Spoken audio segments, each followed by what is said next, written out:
ஜாக்கியின் வாழ்க்கை என்பது வெறும் புகழும் அதிகாரமும் கலந்தது மட்டுமல்ல. அது பெரும் துயரங்களையும் அந்த துயரங்களிலிருந்து ஒரு பீனிக்ஸ் பறவை போல மீண்டு வந்த ஒரு பெண்ணின் கதை. ஜாக்குலின் கென்னடி ஒனாசிஸ், சுருக்கமாக ஜாக்கி என்று உலகம் முழுவதும் அறியப்பட்டவர். அமெரிக்காவின் முதல் பெண்மணியாக மட்டுமல்லாமல் ஃபேஷன், கலை மற்றும் மனவலிமையின் அடையாளமாகவும் அவர் திகழ்ந்தார். ஜாக்குலின் லீ புவியர் 1929ஆம் ஆண்டு நியூயார்க்கில் ஒரு வசதியான குடும்பத்தில் பிறந்தார். சிறுவயதிலிருந்தே குதிரை ஏற்றம், வாசிப்பு மற்றும் மொழிகளில் ஆர்வம் கொண்டிருந்தார். பிரெஞ்சு மொழியில் புலமை பெற்ற அவர் தனது கல்வியை முடித்த பிறகு வாஷிங்டன் டைம்ஸ் ஹெரால்டு பத்திரிகையில் புகைப்பட கலைஞராக பணியாற்றினார். அவர் கென்னடியை சந்திப்பதற்கு முன்பு வாஷிங்டன் டைம்ஸ் ஹெரால்டு பத்திரிகையில் ஒரு சுவாரஸ்யமான பணியில் இருந்தார். தெருவில் செல்பவர்களிடம் வினோதமான கேள்விகளை கேட்டு புகைப்படம் எடுப்பதே அவர் வேலை. இதில் முக்கியமான விஷயம் என்னவென்றால் 1953 இளம் செனட்டர் ஜான் எஃப். கென்னடியைப் பற்றி அவர் முதன்முதலில் ஒரு செய்திக் கட்டுரை எழுதினார். அந்த பணிதான் அவருக்கு உலக அரசியல் நுணுக்கங்களை கற்றுக் கொடுத்தது. 1953 செப்டம்பரில் நடந்த இவர்களது திருமணம் அமெரிக்காவின் ராஜ குடும்ப திருமணம் என்று அழைக்கப்பட்டது. ஆனால் ஜாக்கியின் ஆரம்பகால மணவாழ்க்கை அவ்வளவு எளிதாக இல்லை. உடல்நலப் பிரச்சனைகள் பலவற்றை சந்தித்தார். ஜாக்கிக்கு குழந்தை பிறப்பதில் பல சிக்கல்கள் இருந்தன. 1955ஆம் ஆண்டு கருச்சிதைவு ஏற்பட்டது. 1956 ஒரு பெண் குழந்தை இறந்தே பிறந்தது. இது ஜாக்கியை மனதளவில் மிகவும் பாதித்தது.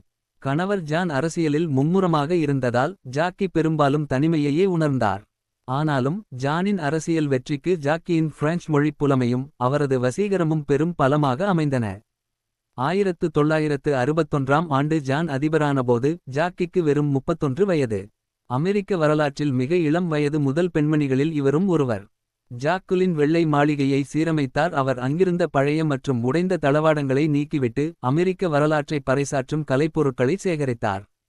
அவர் இந்தியா மற்றும் பாகிஸ்தான் போன்ற நாடுகளுக்கு பயணம் செய்தபோது மக்கள் அவரை ஒரு அரசியவாதியாக பார்க்காமல் ஒரு தேவதையாகவே பார்த்தனர்.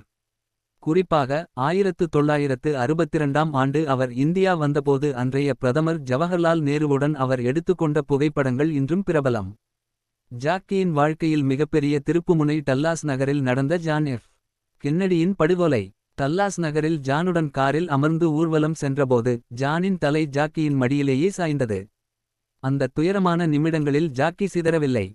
அதிர்ச்சியிலும் அமைதி காத்து தனது இரு குழந்தைகளுடன் கணவரின் இறுதிச்சடங்கை மிகுந்த கண்ணியத்துடன் வழிநடத்தினார். இது அமெரிக்க மக்களை உலுக்கியது. அந்த இரத்தம் படிந்த இளஞ்சிவப்பு நிற சேனல் ஆடையை அவர் கழற்ற மறுத்ததற்கு காரணம் அவர்கள் செய்த காரியம் அப்படியே இருக்கட்டும், அதை உலகம் பார்க்கட்டும் என்ற அவரது பிடிவாதம் தான். ஜானின் இறுதிச்சடங்கின் போது தனது 3 வயது மகன் ஜான் எஃப்.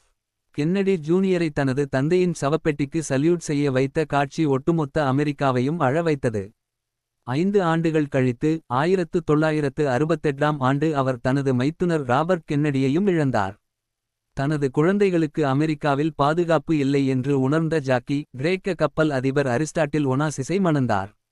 அமெரிக்க மக்கள் இதை ஒரு துரோகம் என்று பார்த்தனர். அமெரிக்காவின் தேவதை ஒரு அந்நிய நாட்டு பணக்காரரை மணந்ததை அவர்களால் ஏற்க முடியவில்லை.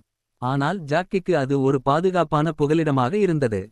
ஒனாசிஸுடன் வாழ்ந்த காலம் அவருக்கு ஒரு நிம்மதியான இடைவெளியை கொடுத்தது.